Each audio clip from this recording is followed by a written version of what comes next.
네, 안녕하십니까. 평생교육학과에 있는 이의길입니다. 먼저 대단히 반갑습니다. 자, 오늘은 통합적 평생교육 전문가라는 개념에 대해서 제 생각을 여러분들과 공유해 보고 싶습니다. 우리가 평생교육이라는 용어는 대략적으로 알고 있는 것 같아요. 일단 우리 주변에 보면 수많은 배움의 기회들이 있지요. 주민자치센터에서 운영하는 여러 가지 프로그램도 있고요. 대형 마트에서 운영하는 문화센터 프로그램들도 있습니다. 그렇기 때문에 평생교육이 무엇이냐라고 하면 계속 배우는 것입니다라고 이야기할 정도는 됩니다. 하지만 평생교육이라는 단어가 기존의 교육이라는 단어를 대체하면서 나오면서 그 뒤에 숨어 있는 여러 가지 논리적인 구조까지 설명할 수 있는 경우는 그리 많지가 않지요. 특히나 교육이라는 공급자 중심적인 관점에서 학습이라는 수요자 중심적인 관점으로 변화했다는 것이 무엇을 의미하는지 이에 대해서 우리가 알고 있는 경우는 그리 많지가 않습니다. 이런 상황 속에서 이러한 개인의 학습이라는 것이 단순하게 어디에 가서 내가 먹고 싶은 것 사 먹는 것처럼 어떤 단순한 소비가 아니라 근래처럼 신자유주의 체제 속에서 개인의 경쟁력이 많이 강조가 되고 있고 이런 속에서 이런 학습이 또 다른 무엇인가를 창출해낼 수 있고 내 삶을 보다 의미롭게 만들기 위해서 우리가 평생교육을 생각해야 된다는 점, 이런 측면은 더더군다나 생각하지 못한다는 것이 사실입니다. 그래서 저는 그냥 평생교육 이렇게 부르지 말고 통합적 평생교육 이라는 용어를 사용한 것이 적절하지 않은가라는 생각을 해보고요. 이러한 개인의 통합적인 평생 교육을 위해서 누군가가 이것을 도와주는 사람이 필요하다라는 점도 오늘 이 자리에서 여러분들에게 한번 말씀을 드리고 싶어요. 그래서 보편적으로 저희 이 평생교육학 영역 내에서 이루어지고 있는 평생교육의 개념이라든가 그와 결부지어서 평생교육 전문가, 통합적 평생교육 전문가가 누구이고 어떤 일을 할 수 있을 것인가에 대해서 한번 전반적인 이야기를 나눠보도록 하겠습니다. 자, 우리는 어떤 사회에 살고 있을까? 한마디로 말씀드린다면 평생 학습 사회이지요. 다양한 학습 기회가 존재하고 있습니다. 우리가 살면서 정말 힘들고 할 때 그에 도움을 줄 수 있는 여러 가지 문화적인 활동이라든가 어떤 취미라든가 이런 것부터 시작을 해서 저희 학교와 같은 학위를 수여하는 이러한 고등교육기관, 특히나 이제 온라인 대학까지 다양한 학습의 기회가 있습니다. 이것은 우리가 흔히 알고 있는 것처럼 정보 사회라는 커다란 사회적 조류를 반영했다라고 볼 수가 있지요. 지식이라는 것이 예전에는 학교에서 한 번 배우면 우리의 삶을 끝까지 이끌어 나가는 힘, 그리고 추진력으로 작용을 했지만 지금은 그렇지가 않다는 것이죠. 계속적으로 변화하는 지식을 우리가 배워서 우리의 삶의 현장에 계속적으로 적용을 해야만 하는 그런 현실이고, 또한 조금 전에 말씀드렸던 것처럼 신자유주의 체제라는 어떤 개인의 경쟁력이 강조되는 그런 사회 속에서 한번 배웠던 지식을 가지고 계속적으로 재탕, 삼탕할 수는 없는 그런 현실이 된 것입니다. 나의 능력을 다른 사람과 구분되는 어떤 수준에서 올려야지만 이 경쟁이 강화되는 이 사회 속에서 살아남을 수가 있다는 것입니다. 또한 개인의 고립, 다른 사람과 구분되는 나의 어떤 삶 속에서만 존재하는 그런 경우도 많이 있고, 이런 속에서 어떤 정신적인 뭐랄까요, 홀로 있는 느낌, 그런 것들을 해소하는데 교육, 학습이 많은 기여를 하는 것이 사실입니다. 그래서 여기 나와 있는 그림으로 제가 잠깐 보여드리긴 했지만 여러 가지 여가 활동이라든가 요리도 있고요, 문화적인 측면도 있고, 또한 개인의 역량을, 특히나 직업 역량, 그리고 기업체에서 요구하는 여러 가지 능력들을 함양할 수 있는 그러한 학습의 기회들이 많이 나오고 있죠. 이런 것들은 기존의 학교가 담당하지 못한 그런 것들을 우리 사회 속에서 실현해낸 그런 결과이다라고 볼 수 있고, 이런 것이 전체적으로 평생학습 사회라는 용어로 정리되고 있다라고 볼 수가 있습니다. 그래서 이런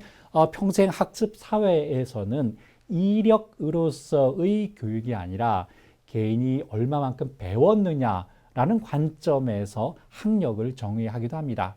이력할 때는 우리가 역사할 때 역자이죠. 하지만 우리가 이런 그 의미에서의 학력이라는 것은 역사가 아닌 개인의 힘력자를 써서 의미에서의 학력이다라는 용어를 사용하기도 합니다. 그래서 평생학습 사회에서 우리가 살아남기 위해서는 항상 무엇인가를 배워야 한다라는 측면을 먼저 생각할 수가 있을 것 같습니다. 그래서 평생교육이 무엇일까에 대해서 학자들은 다양한 정리를 내리고 있습니다. 하지만 저는 뭐 여러 가지 복잡하게 설명하기보다 여기에 나와 있는 이 그림 하나면 모든 게 클리어하게 설명이 되지 않을까 싶습니다. 사람은 태어나서 유아기, 아동기, 청년, 성인, 노인기를 거쳐서 이제 죽음에 이르는 다양한 삶의 스테이지를 거치게 되지요. 그리고 각각의 삶의 상황에서 가정, 교육과 관련돼서는 가정, 학교, 사회라는 어떤 그러한 공간적인 삶을 살게 됩니다.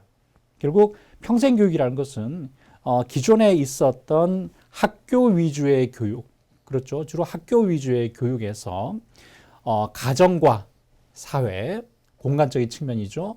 그리고 수직적인 측면에서 죽음에 이르는 그 전반적인 과정에서 이르는 모든 교육들을 통합한 개념이다라고 볼 수가 있습니다. 그래서 수직적인 통합, 수평적인 통합을 결국 평생교육이 의미한다라고 볼 수가 있고요. 여기는 좀 규범적인 것이 한 가지 더 들어가요. 무엇이냐?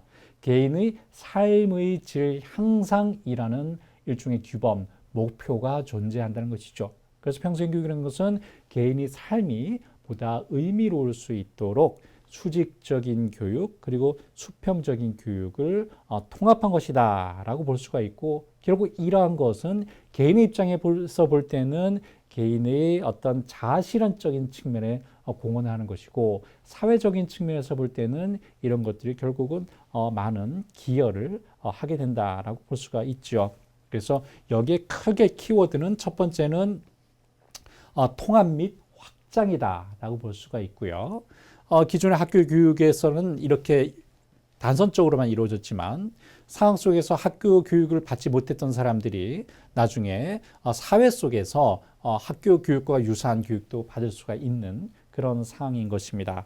두 번째로 생각할 수 있는 것은 조금 전에 말씀드렸던 것처럼 개인의 삶의 질이 향상된다라는 측면이라고 볼 수가 있습니다. 또한 이런 것으로 인해서 다양한 교육 공급자들이 나타난다는 것이고, 그것을 개인의 입장으로 바꾸어 본다면 학습 기회가 확장된다는 것이지요. 그래서 조금 전에 말씀드렸던 것처럼 교육이 강조되는 공급자 관점에서 학습이 강조되는 수요자 관점으로의 어떤 평생교육의 개념이 등장했다는 것입니다. 사실 이 교육이라는 것은 개인의 어떤 그 목표보다는 국가, 사회적 목표를 달성하기 위한 사회적 제도의 측면이 많이 있지요. 서구 사회에서 근대 국가가 형성되면서 그 국가가 이어져 나가기 위해서는 그 국가에 속한 사람들이 여러 가지 일을 해야 되는데, 그전에는 사실 전 국민을 대상으로 하는 교육이 없었어요. 그래서 초등학교부터 시작을 해가지고 기본적인 언어적인 능력 그리고 다른 여러 가지 그 사회의 구성원으로서 기능하는 데 필요한 내용들을 가르치는 그런 어떤 의미에서 국가 위주의 교육이 실현이 되겠죠. 그것이 불과 한 200년, 300년 밖에 되지를 않았습니다. 그래서 우리가 알고 있는 여러 가지 공교육이라는 것은 기본적으로 국가 내지는 사회의 필요성을 위해서 만들어진 것이다라고 볼 수가 있는 것입니다. 하지만 이러한 평생교육 체제가 나오면서부터 근래에 들어서는 국가가 아니라 나, 그렇죠? 개인의 삶을 보다 윤택하고 의미롭게 하기 위해서 교육이 존재해야 된다라는 관점을 갖고 그것은 결국 이런 학습을 강조하는 그 개념적인 특성을 평생교육이라는 것이 갖게 되었다라고 보시면 될 것 같습니다. 그래서 이런 교육에서 학습으로의 관점의 전환이라는 것은 저는 크게 세 가지 정도에서의 확장으로 연결된다라고 생각을 할 수 있을 것 같아요. 첫 번째는 학습 시기의 확장이지요. 예전에 교육이라고 한다면 학교 교육을 의미를 했고 그 학교 교육이라는 것은 결국 초등학교, 중학교, 고등학교 그리고 대학 교육, 초등, 중등, 고등 교육 이런 것을만 의미를 했어요. 그렇기 때문에 그 해당 인생 스테이지에서 그 교육을 받지 못한 사람들은 나중에 나이가 들어서 그 교육을 다시 받기가 어려웠죠. 다시 돌아가기가 어려웠습니다. 우리나라의 경우에는 뭐 공민학교, 고등공민학교 이런 어떤 형태의 학교들이 있어서 나중에 다시 교육을 받을 수 있는 기회가 뭐 없는 것은 아니었지만 지금처럼 이렇게 다양한 기회가 부여되지는 않았다는 것이지요. 그래서 학습 시기의 확장이란 것은 언제 어디서든 내가 교육을 받을 수 있다는 것, 일종의 학습권, learning right라고 합니다. 학습권이 강조되는 사회적 분위기를 반영한 것이다라고 볼 수가 있다라고 생각을 할 수가 있고요. 두 번째는 학습 공간의 확장이라는 측면을 생각할 수가 있어요. 학교 중심의 교육에서 가정이라든가 아니면 다른 사회적 영역에서의 교육도 우리가 포괄하는 그런 개념으로 평생교육을 바라보게 되었다는 것입니다. 또한 저희 학교와 마찬가지로 인터넷을 통해서 이루어지는 교육, 이것 역시 물리적 면대면 교육이 또한 확장되는 어떤 그런 효과를 낳고 있다고 볼 수가 있는 것이고요. 또한 마지막으로 학습 형식이 확장되고 있다는 것도 우리가 생각을 할 수가 있습니다. 형식 교육이라는 것이 있어요. Formal Education이라고 합니다. 이것은 우리가 많이 알고 있는 학교 교육만을 의미를 했어요. 하지만 초반에 말씀드렸던 것처럼 근래 들어서는 교육이라는 것이 학교뿐만 아니라 다양한 영역에서 이루어지고 있죠. 그래서 뭐 학원이라든가 이런 곳에서 이루어지는 교육들은 학교 이외의 영역에서 벌어진다. 형식적인 교육 이외의 영역에서 벌어진다라고 해서 비형식 교육이라고 하고요. 또한 우리가 미술관이나 아니면 박물관 가서 큐레이터 분들 혹은 도슨트의 설명을 들으면서 어떤 지식을 습득하는 그런 경우도 있죠. 이런 부분들을 우리가 일반적으로 무형식 교육이다라고 이야기를 합니다. 그래서 예전에 형식 교육만이 교육을 의미했다면 근래 들어서 이런 형식 교육뿐만 아니라 비형식적이고 무형식적인 교육까지도 포괄하는 그런 상황이 일어났다고 볼 수가 있습니다. 그래서 우리는 이런 학습 시기의 확장, 공간의 확장, 형식의 확장을 통해서 다양한 학습의 기회를 보장받게 되었다라고 볼 수가 있습니다. 그런데 여기는 한 가지 문제가 발생하지요. Can you handle it by yourself? 모든 사람들이 이런 다양한 학습의 기회를 나에게 유익하도록 활용할 능력을 가지고 있는가라는 질문입니다. 우리 아이들을 학원 많이 보내죠. 우리 부모들 보면 학원을 보낼 때 이 아이에게 정말 필요한 교육이다라고 생각이 되어서 보내는 경우도 있지만 친구 따라 강남 간다고 해서 다른 집 아이가 가니까 내 아이도 가야겠다라는 어떤 보험을 드는 마음에서 가는 경우도 많이 있습니다. 그런 게 결국 무엇이냐면 우리가 현명한 교육 소비 그리고 나의 삶, 내 아이의 교육에 도움이 되는 학습 선택을 해야 되는데 그렇지 못한 경우가 너무나 많다는 것이죠. 우리가 음식이라든가 어떤 그 소비재 물품을 고를 때도 그런 경우가 많이 있어요. 충동 구매라고 하죠. 나에게 꼭 필요한 것이라기보다는 금방 느낌으로서 이거 한번 사고 싶어 라는 생각으로 소비 행위를 하는 경우도 많이 있다는 것입니다. 그래서 학습의 기회가 많이 증가할수록 우리들은 어떻게 보면은 좀 불필요한 교육적 소비를 하는 측면들이 많이 늘었다라고 볼 수가 있고요.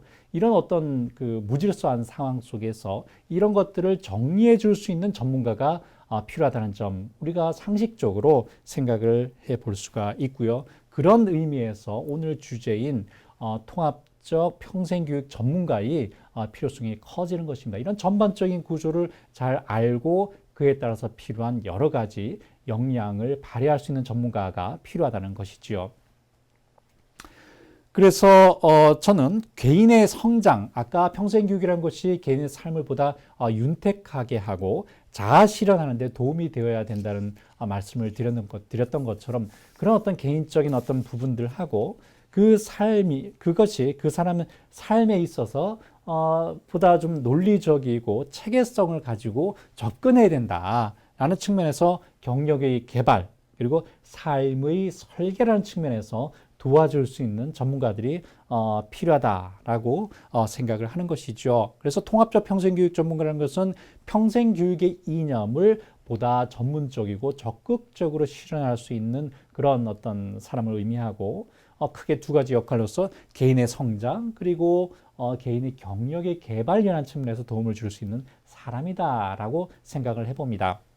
구체적으로 어떤 역할을 해야 되느냐? 저는 저희 저희 학과에서 가지고 있는 커리큘럼을 보면 그런 측면이 비교적 명확하게 나오지 않을까 생각을 해봅니다. 개인의 성장이라는 측면에서 여러 가지 학습의 기회를 우리가 부여받게 되는데 그런 학습의 기회라는 것이 결국은 여기에 나와 있는 네 가지 정도의 그 전문적인 사람들 의 활동을 통해서 달성된다는 것이죠. 평생 교육사들의 역할들. 그러니까 어떤 기관에서 교육 프로그램을 기획하고 운영하고 조직하고 나중에 평가할 수 있는 그런 어떤 역량이 또 필요하다고 볼 수가 있고 그다음에 실제적으로 무엇인가를 수업을 계획하고 가르칠 수 있는 그런 능력들 그다음에 하나의 스킬로서 코칭과 같은 어떤 스킬들 그다음에 이러닝이 근래 들어서는 기업 교육, 학교 교육 뭐 어디에서도 많이 나오고 있죠. 그래서 이런 쪽에서 전문성을 가지고 있는 사람이 필요하다고 볼 수가 있고요. 그다음에 이것을 개인적인 경력의 개발과 연결시키기 위해서는 HRD, Human Resource Development라는 인적 자원 개발이라는 측면에서 지식도를 갖추어야 되고 그 다음에 직업 상담사라고 해서 그래 대해서 사회적으로 많은 관심을 받고 있죠. 어떤 교육을 받은 사람이 나중에 직업 현장에 나가기 위해서 그 좀 전문적인 조언을 제공하는 그런 역할들이라고 볼 수가 있습니다. 그래서 직업 상담사라는 측면에서 역량도 필요한 것이죠. 그래서 어떤 학습을 도와주고 그것이 그 사람에게 의미 있고 사회적으로 기여할 수 있게 위해서는 이러한 개인의 성장에 도움을 줄 수 있는 여러 가지 영역에서의 역량하고 그 다음에 경력을 개발하는 데 필요한 여러 가지 역량들을 함께 갖춘 통합적 평생교육 전문가로서의 역할이 필요하다라고 볼 수가 있습니다. 뭐 저희 학과에서 가지고 있는 커리큘럼을 말씀드리긴 했지만 뭐 여러 가지 우리가 사회적으로 보다 보면 크게 어렵지 않게 이해할 수 있는 전문가 역량이 아닐까라는 생각을 해봅니다. 그래서 저는 이 틀을 하나 그려봤어요. 이것이 우리 각 개인의 삶이라고 본다면 이 트리가 보다 풍성하게 되는 것은 결국 우리의 삶이 보다 풍요로워지는 것이고 통합적 평생교육 전문가라는 사람은 이런 여러 가지 영역에서의 역량을 가지고 모든 사람들이 보다 풍성한 그렇죠. 푸르르고 큰 나무를 만들 수 있는데 도움을 주는 그런 사람이 아닐까라는 생각을 합니다. 자, 오늘은 짧은 시간 동안에 제가 그 말씀을 드렸는데 혹시나 궁금한 점이 있으면 언제나 연락을 주셔가지고 여러 가지 아이디어 교환했으면 좋겠습니다. 오늘 반가웠습니다. 고맙습니다.